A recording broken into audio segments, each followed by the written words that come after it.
mwaka hakuna la mtu alipokelea Mungu ndani ya maisha yake akaona masarauliko. Hakuna la mtu alipokelea Mungu ndani ya maisha yake akaona kutupiwa. Hakuna la mtu alipokelea Mungu ndani ya maisha yake akaona kuonewa. Mungu atujalie leo.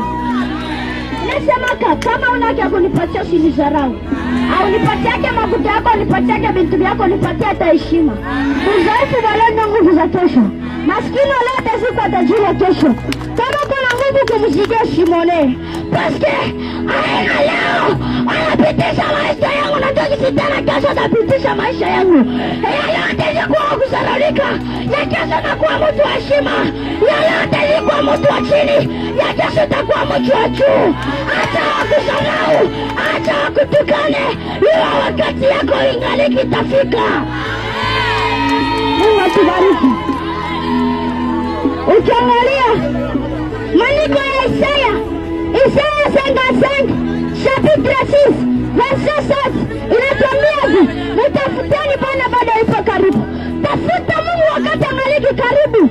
Sai haina saa kutafuta magari. Sai haina saa kutafuta majumba. Na sai haina saa kutafuta Mungu. Hata wale kufungia mlango, ambia Mungu atakupasulia mlango. Mungu atujalie neema. Yesu anaweza.